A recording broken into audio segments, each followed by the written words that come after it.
Want to do a really quick video, show you guys what a ultralight trigger, a ULT, will do on a mag running the X valve.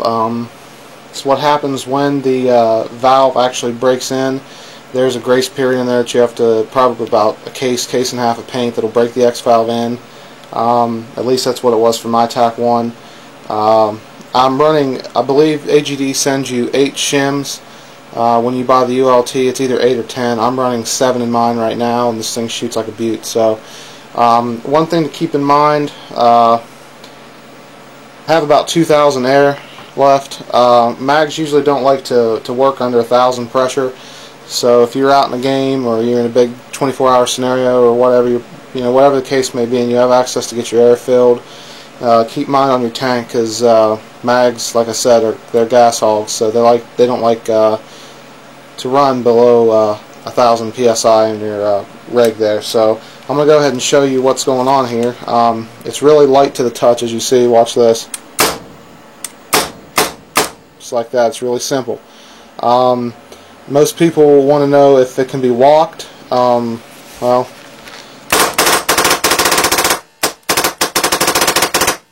okay. I hope that answers your question. As you can hear, it is actually shooting pretty fast. But that little bit right there actually sucked up about 200 psi, but I'll go ahead and do it again.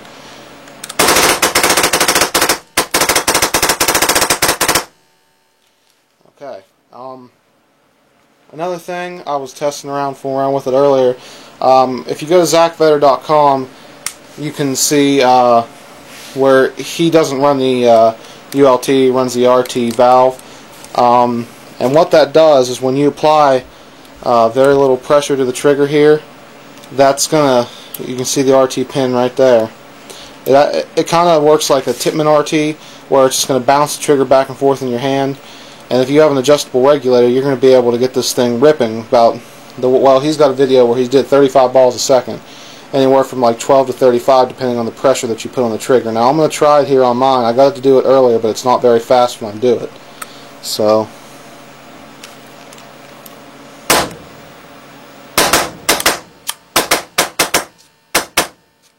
you can see, oh, there it went. It's all in the pressure, how much pressure you're putting on the trigger. As you can see, I'm not really putting too much pressure on that trigger, and that thing's bouncing. So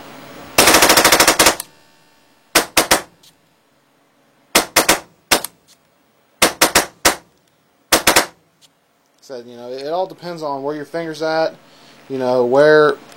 how much pressure you're putting on it. But if you want that right there, the RT effect, the RT bounce, I wouldn't recommend putting the ULT in. What you need to do is leave the RT in it, the RT piston that the Tac-One comes stock with. Get yourself a good adjustable regulator. Smart Parts makes one. AGD itself makes their 4500 flatline regulator.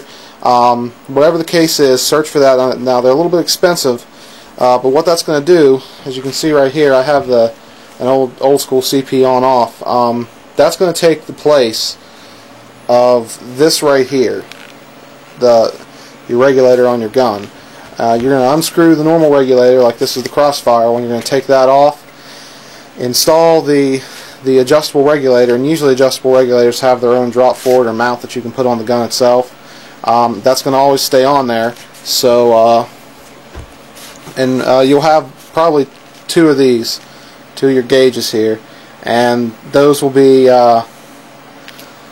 mounted, and there you'll have a knob where you can adjust the PSI on the gun. So and the higher you get it, mags love the more, the more the better you can get going on the gun. So that's why you always put your gun on safety. Yeah, the higher you can get it in there, the faster you're going to be able to shoot. Any information on that, you can go to zacvetter.com. He's got a lot of really good videos about showing you how to do it. It's not really tournament legal, but if you're playing woods ball, it really doesn't matter unless you're playing SPPL, and you have to go by regulations. But like I said, I love the ULT. I have 7 shims in mine. Now, if you put too many in there, as soon as you pull down the trigger, that thing's going to blast full auto no matter what you do. So if that happens, take one shim out, and you should be able to do it like this.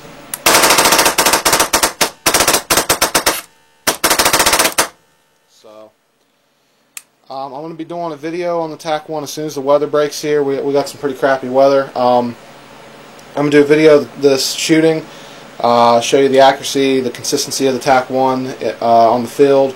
I've already did a video on the barrel, but that was shot from a X7, not a Tac-One, so there's a slight difference in between the two. It's still a really accurate barrel, J&J 2-piece barrel.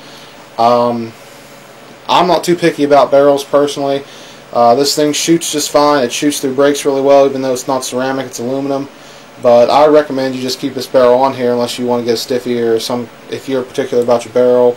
If you like a certain brand, I'd go ahead and replace it. But to be honest with you, I think this thing's amazing. I love it, and it also looks pretty sick too. So I'm going to go ahead and get this video online, and hope that helped you guys out, showing you what the ULT can do as opposed to the RT. I mean, ZachFeder.com will be able to show you how the RT works, but as I showed you there, let me do it one more time if I can do it. As you can see, my tank's running low on air, so I'm almost at 1,000. That's why it's not. Oh, there we go. Oh, that's the RT. That's walking it. So, hope this helps, and I'll get this video up right now so you guys can see it. And you guys get out there, keep shooting, play safe.